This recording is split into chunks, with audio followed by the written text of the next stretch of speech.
salaamaaleykum nu ngi leen di nuyu di leen ziar di leen béggee bu baax a baax tey dama bëggoon a waxtaan ak yéen ci condamnation bi nga xam ne moom moo définitive ca Cour suprême di diggante Ousmane Sonko ak Macky Sall man du ma wax Mame Mbaye Niang ak Ousmane Sonko parce que Mame Mbaye Niang ak Ousmane Sonko jotewuñu dara. Macky Sall moo activé Mame Mbaye Niang pour mu porter plainte Ousmane Sonko pour ñu am fu ñu jafandu pour tere ko nekk candidat parce que dañ doon làmbatu rek làmb nañ ci Adji Sarr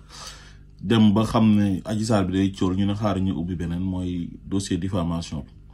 parce que nit mënuñoo nekk ci espace politique bi ci espace public bi te kenn du wax sa morom dara ay politiciens yàgg nañ di waxante quoi mais loolu dañ koy gérer rek xam ne mbiru politique la quoi mais bi Macky Sall ñëwee ba léegi moom justice lay politiquer parce que dafa nekk nit koo xam ne il est irresponsable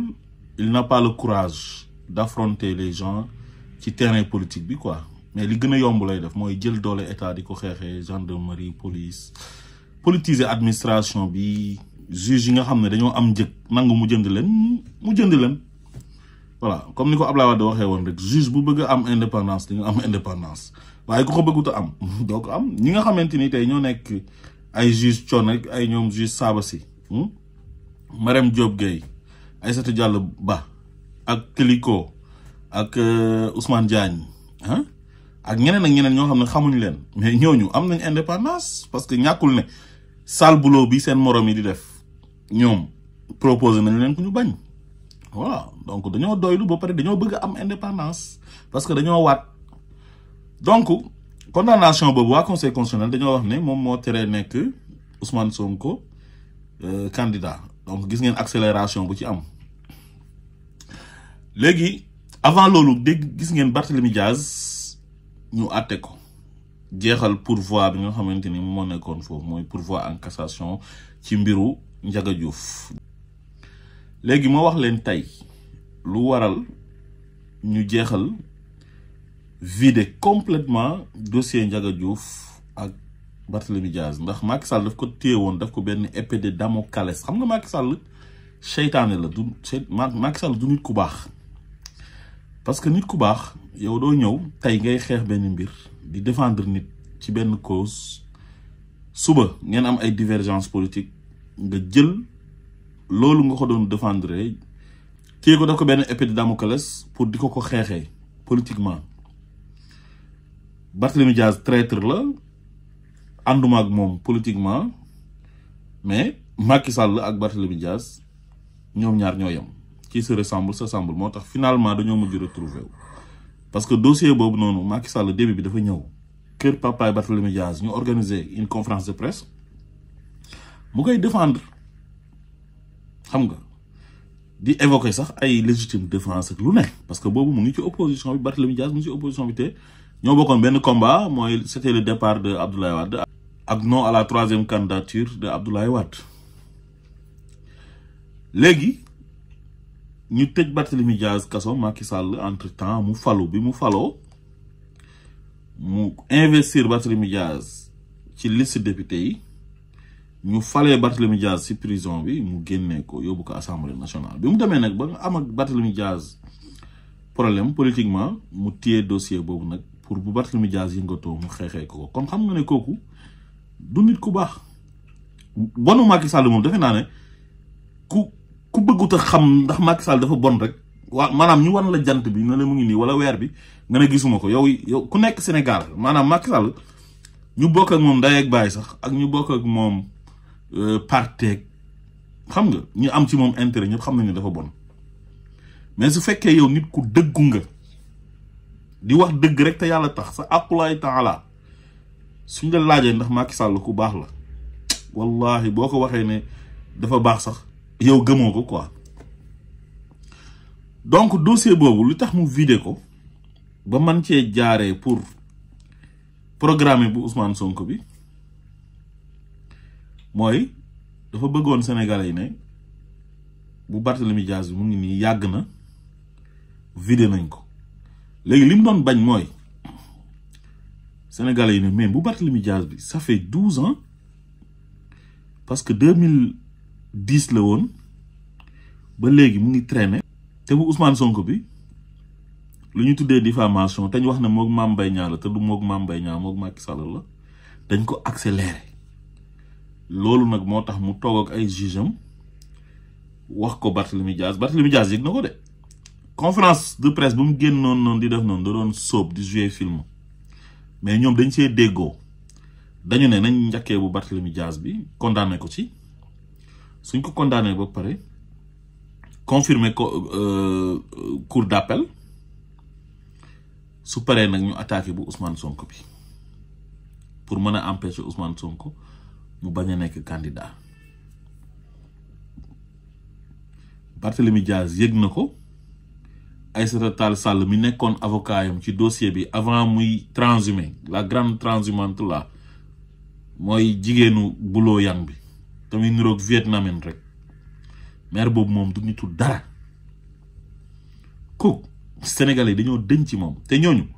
gisaguñ dara sax wallahi na fi Macky Sall jógee rek bañ naan dañuy laaj micro naan dañuy wax dara ci Sénégal ni muy demee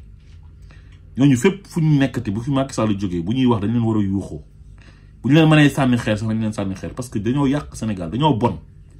fen wor wax lu dul dëgg wax lii tey bu subaa nga wax leneen loolu nit ku baax du ko def. léegi nag ñu bañ sénégalais yi wax ne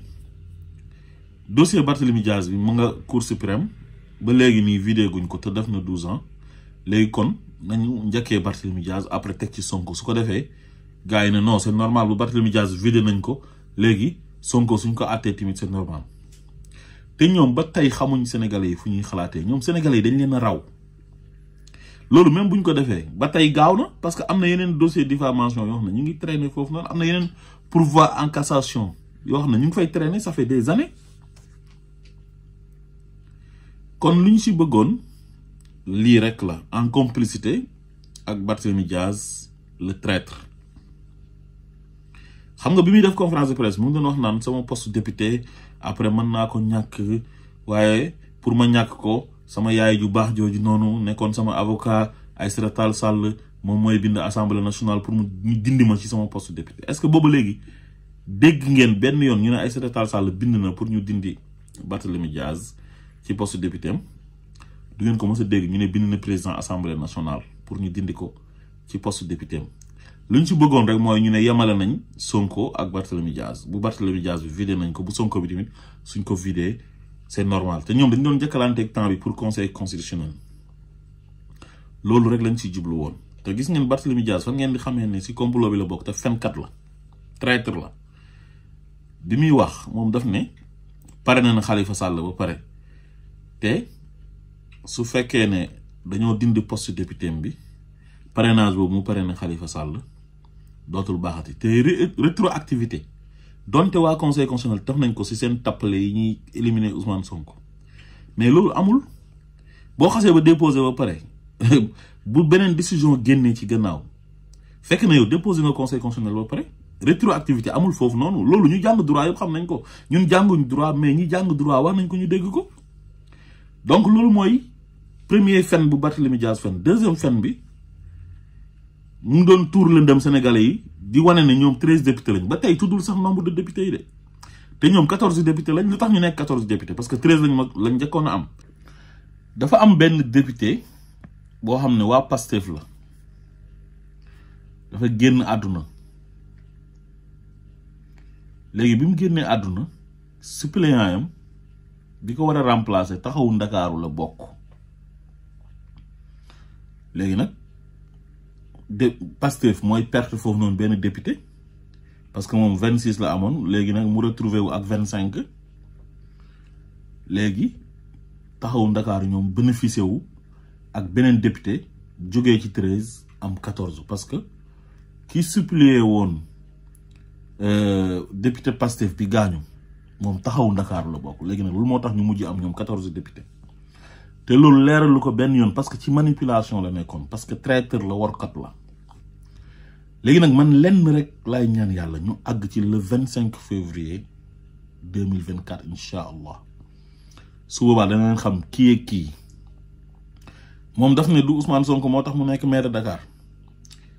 Abba Mbaye tamit nee na du Ousmane Sonko moo tax mu nekk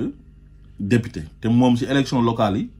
wax na Ousmane Sonko ne ko yow yaa ma xañ mairie bu Saint-Louis parce que ñëwoo fi campagnal ma Ousmane Sonko dem fa ci législative yi campagnal ko mu nekk député mu ne ko boo ñëwoon ci local yi ma nekk maire. kon ñooñu gëmuñ dara ay workat lañ ay fenkat lañ ay traître lañ bu taxtu nag Ousmane Sonko nombre de députés yi ñu am duñ ko mës a am parce que Khalifa Sall était mort politiquement léegi nag ñu ngi leen di xaar le 25 février ndax di ngeen gagné Dakar wala dit Grand Yoff gi Khalifa Sall dëkk sax mënatu kaa gagné lu leer laa leen wax léegi bu ñu jógee ci élection présidentielle législative dina ñëwaat ñu xool ndax di ngeen am nombre de députés yi ngeen am élection locale tamit dina ñëwaat ñu xool ndax Barthélémy Dias dina nekkaat maire Dakar wala Aba Mbaye dina dem Saint-Louis nekk fa maire asalaamaaleykum wa rahmatullah